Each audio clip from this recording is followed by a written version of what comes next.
Hello friends, आज हम पढ़ने वाले हैं चक्रवर्ती ब्याज का पार्ट नंबर 3। अब तक हम 2 पार्ट पढ़ चुके हैं जिसमें हमने 3 टाइप क्लियर कर चुके हैं। जिनमें हमने सीखा था कि साधारण ब्याज क्या होता है, चक्रवर्ती ब्याज क्या होता है, दोनों में फ़र्क क्या होता है, इसको कैसे निकाला जाता है, बिना सूत्र की सहायता से कैसे निकालते हैं, इसका फॉर्मेट कैसे तैयार करते हैं। अगर आपने पीछे की वीडियो नहीं देखी है तो ये वीडियो आपके बिल्कुल समझ में नहीं आएगी। पहले आप उन वीडियो को देखें और फिर इस वीडियो को देखें, फिर आपके चक्रवर्ती ब्याज से रिलेटेड एक भी क्वेश्चन कभी भी गलत नहीं होगा। तो चलो हम आगे शुरुआत करते हैं। हमारा आज का क्वेश्चन है, किसी राशि का 2 साल का एसआई व सीआई का अंतर 3 रुपये है। यदि ब्याज की दर 5% है तो राशि क्या होगी। देखो क्या दे रखा है, हमें टाइम दे रखा है। टाइम कितना दे रखा है, टाइम दे रखा है 2 साल। ठीक है, सी आई और एस आई का अंतर सी आई ज़्यादा होता है। S I C I minus S I कितना दे रखा है, 3 रुपये दे रखा है। और दर कितनी दे रखी है, यदि ब्याज की दर 5% हो तो दर कितनी होती है, 5%। दर 5% दे रखी है। ठीक है, चक्रवर्ती ब्याज के प्रत्येक सवाल में सबसे पहले हमारा यही काम है। हमारे 2 काम होते हैं इसमें, अगर आपने वो 2 काम कर लिए तो फिर ये मानो कि आपका 90% सवाल है वो सोल्व हो गया। पहला क्या काम होता है, पहला काम होता है कि जैसे रेट दे रखी है 5%, इसका परसेंट हटाना। परसेंट कैसे हटाएंगे, 5 गुणा 1/100 कितना आ गया, 1/20। आप सीधा भी याद रख सकते हैं कि अगर 5% दर है तो 5% हटाने पे कितना आता है, 1/20 आता है। अगर 10% होती तो 1/10 आता। हमारा पहला काम हो गया कंप्लीट, इसका मतलब हमारा आधा क्वेश्चन सोल्व हो गया। अब हमारा दूसरा काम क्या रहता है, फॉर्मेट तैयार करना। 2 साल का फॉर्मेट क्या होता है, यहाँ क्या लिखते हैं, पी लिखते हैं, ये पी लिख दिया। 2 साल का फॉर्मेट, 1 साल का फॉर्मेट ये, और ये हो गया 2 साल का फॉर्मेट। ये हमने फॉर्मेट तैयार कर लिया, हमारा 70% काम कंप्लीट हो गया। अब देखो हमने क्या किया था कि ये कैसे आता है, पी को 1/20 से गुणा करने पर आता है। और ये कैसे आता है, ये आता है इसको 1/20 से गुणा करने पर। ठीक है, अब देखो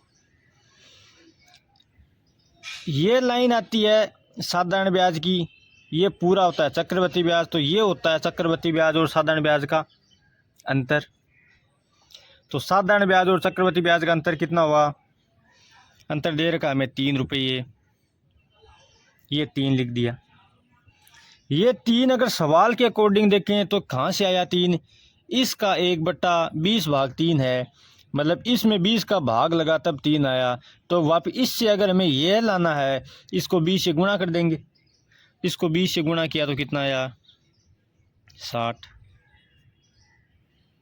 3 को 20 से गुणा किया तो 60 आ गया।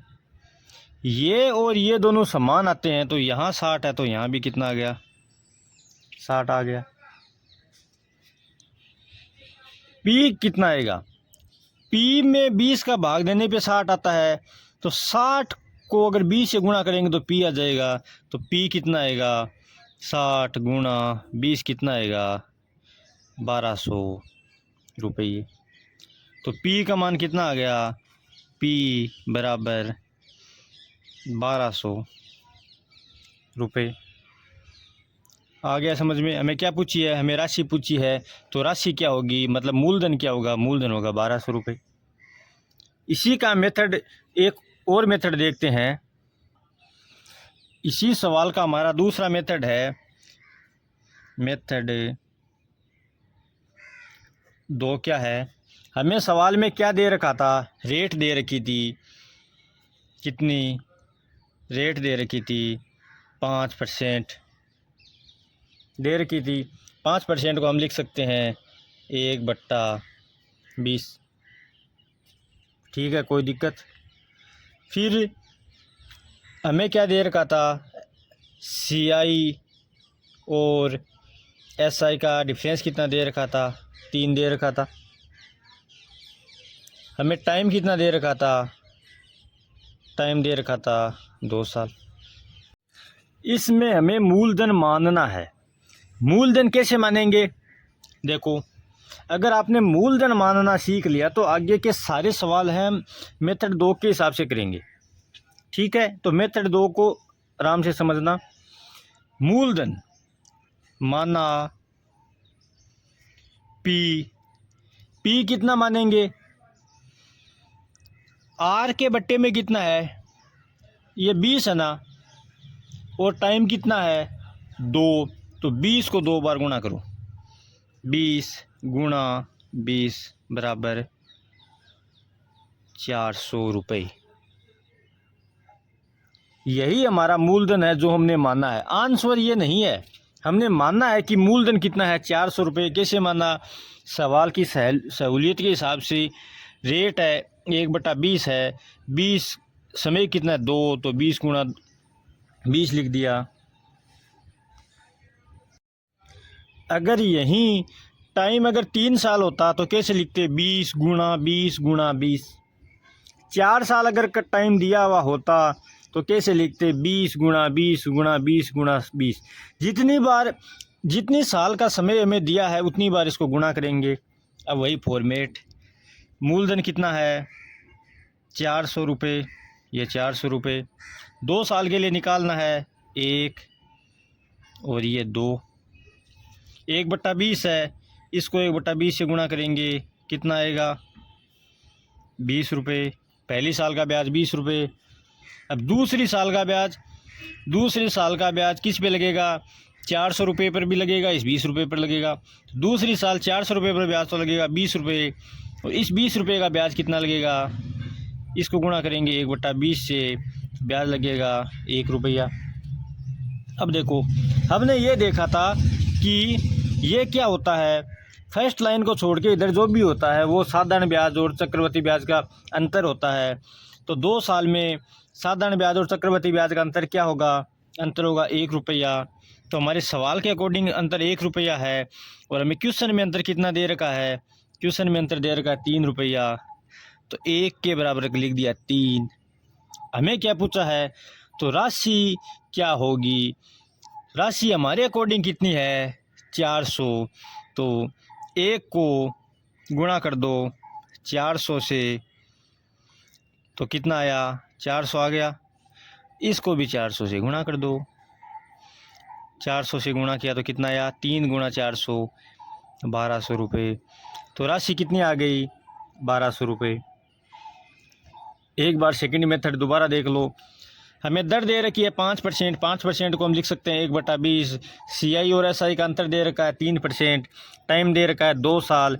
तो मूलधन कैसे मानेंगे, 2 साल का टाइम दे रखा है तो 20 गुणा 20 2 बार कर दिया, 400 आ गया। 400 मूलधन है, फॉर्मेट बना लिया। पहले साल का ब्याज कितना आएगा, 400 गुणा 1/20 तो 20 रुपये आ गया। दूसरी साल का ब्याज कितना आएगा, 400 के ऊपर ब्याज लगेगा 20 रुपये, और पहली साल में ब्याज था उस ब्याज पर और ब्याज लगेगा। पहली साल पर ब्याज लगा था 20 रुपये, तो 20 रुपये पर ब्याज लगेगा 1 रुपया। पहली लाइन होती है ये साधारण ब्याज की होती है, SI की होती है, और ये होता है वो साधारण ब्याज और चक्रवृद्धि ब्याज का अंतर होता है। हमारे अकॉर्डिंग अंतर आया 1, सवाल कह रहा है 3। ठीक है, हमारा एक सवाल के 3 के बराबर है, तो मतलब सवाल हमसे तिगुना बोल रहा है। तो हमने मूलधन माना था 400 रुपये, तो 400 का तिगुना कितना हो गया 1200 रुपये। आ गया समझ में? अगर फिर भी समझ में नहीं आया तो वीडियो को बैक करके एक बार दोबारा देख लें। अब हम अगला सवाल एक और देखते हैं। हमारा अगला सवाल है, यदि राशि का 3 साल में CI व SI का अंतर 122 रुपये है तो राशि क्या होगी यदि दर क्या हो 5% हो।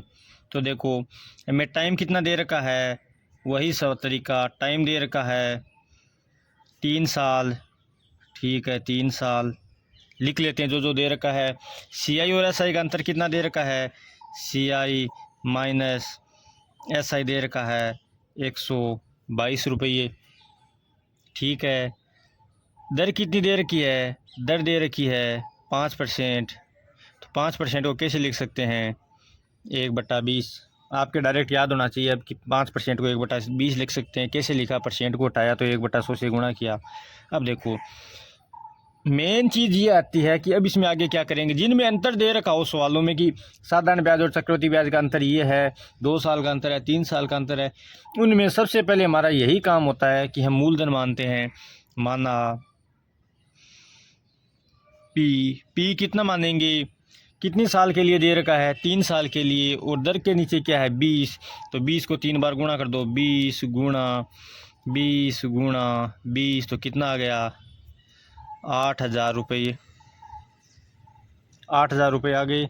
अब देखो अब आगे कैसे निकालेंगे, वही तरीका हमारा राशि 8,000 रुपये, ये 8,000 रुपये हमारी राशि है।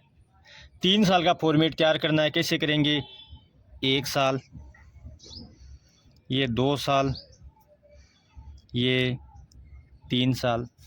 3 साल का फॉर्मेट तैयार हो गया।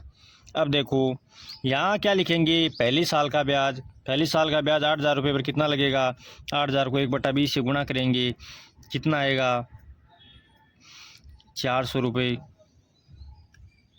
आ गया। दूसरी साल इससे ऊपर क्या क्या है, इससे ऊपर 8,000 है और 400 है, तो इन सब का ब्याज लगेगा 8,000 रुपये। जो हम मूल राशि है उसका ब्याज तो आएगा 400 रुपये, और जो पहली साल में 400 रुपये ब्याज बने थे उनका ब्याज कितना आएगा, 1/20 से गुणा करेंगे तो कितना आएगा 20 रुपये। अब तीसरी साल में इससे ऊपर जो इन सब पर ब्याज लगेगा, 8,000 पर तो ब्याज वही लगेगा 400 रुपये। फिर इन दो का ब्याज 400 और 400 800 हो गया। 800 को 1/20 से गुणा करेंगे तो कितना आएगा, 800 गुणा 1/20 करके देख लेना, 40 रुपये आएगा। इसका ब्याज यहाँ आ गया, इन दो का ब्याज यहाँ आ गया, अभी ये एक बच गई, इसका ब्याज यहाँ आएगा। 20 को अगर 1/20 से गुणा करेंगे तो कितना आएगा, 1 आएगा।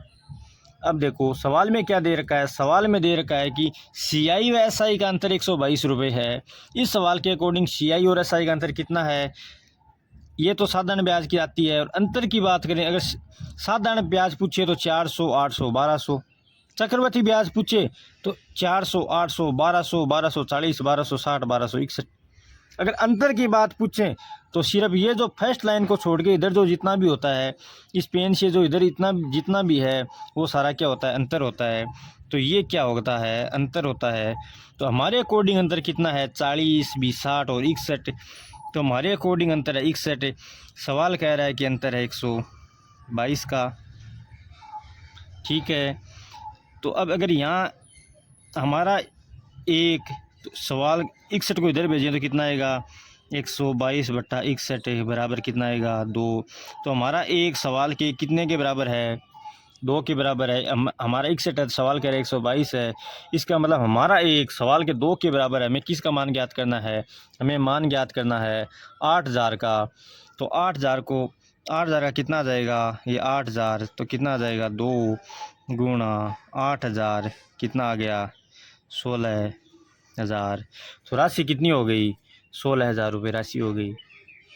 ठीक है, ये तरीका कैसा लगा आपको ज़रूर बताना, और अगर तरीका अच्छा लगा हो तो लाइक एंड सब्सक्राइब भी करना और अपने दोस्तों के साथ वीडियो को शेयर भी करना। Thank you.